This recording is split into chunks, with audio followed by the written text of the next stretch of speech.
এক লাফে 50 টাকা বাড়ল রান্নার গ্যাসের দাম। সিলিন্ডার পিছু 50 টাকা দাম বাড়ানো হয়েছে। 8 এপ্রিল অর্থাৎ মঙ্গলবার থেকে এই দাম কার্যকর হবে। কেন্দ্রীয় পেট্রোলিয়াম মন্ত্রী হরদীপ সিং পুরী সোমবার ঘোষণা করেন ভর্তুকিযুক্ত এবং ভর্তুকিহীন উভয় ধরনের এলপিজি সিলিন্ডারের দামই 50 টাকা করে বাড়ানো হয়েছে। এর ফলে রাজ্যের সাধারণ গ্রাহকদের জন্য রান্নার গ্যাসের দাম প্রতি সিলিন্ডার 928 টাকা থেকে বেড়ে হবে 980 টাকা। আর কেন্দ্রীয় সরকারের উজ্জ্বলা প্রকল্পের অধীন গরিব গ্রাহকদের জন্য 14.2 রান্নার গ্যাসের দাম সিলিন্ডার প্রতি 500 টাকা থেকে বেড়ে দাঁড়াবে 550 টাকায়। রান্নার গ্যাসের দাম এমন সময় বাড়ানো হলো যখন মুদ্রাস্ফীতির জেরে এমনিতেই নাভিশ্বাস অবস্থা সাধারণ মানুষের। এদিকে নিত্য প্রয়োজনীয় পণ্যের দাম ঊর্ধ্বমুখী, তার উপর রান্নার গ্যাসের দাম বাড়ানোয় সেই চাপ আরও বাড়বে বলে ধারণা সাধারণ মানুষের। একদিকে কর্মহীনতা, অন্যদিকে মূল্যবৃদ্ধির জোড়া ফলায় হাঁসফাঁস অবস্থা দেশের গরিব সাধারণ খেটে খাওয়া মানুষের। এখন মূল্যবৃদ্ধির কবলে পড়া মানুষের ক্ষতে নুন ছিটিয়েছেন কেন্দ্রীয় সরকার। রান্নার গ্যাসের মূল্য বৃদ্ধির ফলে জনসাধারণের কতটুকু প্রভাব পড়বে সেই বিষয়ে গ্রাহকরা কি বলছে শুনুন। 928 টাকা এই মাসে, 980 টাকা।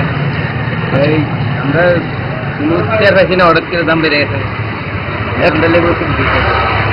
আচ্ছা, কি গরিব রেলায় কোনো মানে ভালোই দিলে আর কি, মানে পারে গেছে মানে কিটা করবো, গ্যাস তো লাগবে। যেটা বাড়াবে তখন ওইভাবে নিতে হবে। তো এইভাবে নিতে হবে, তোমাদের গরিব মানুষ কি প্রভাব পড়বে? বাড়ছে রেটে প্রবলেমই হবে না। কিরকম?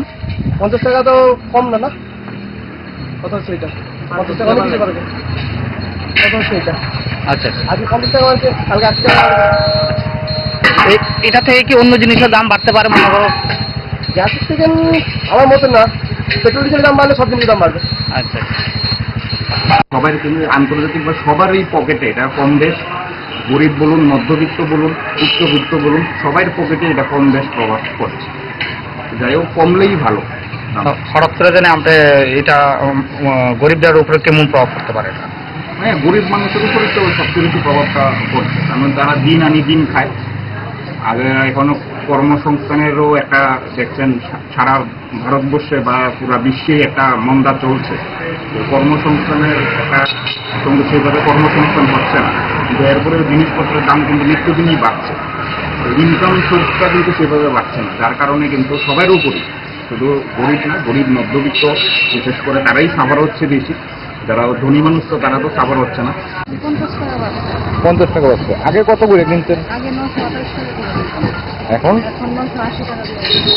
এই যে দাম বৃদ্ধি হওয়ার বলে আপনাদের কি একদম বাজেটে ইয়ে করছে? প্রবলেম হইতেছে।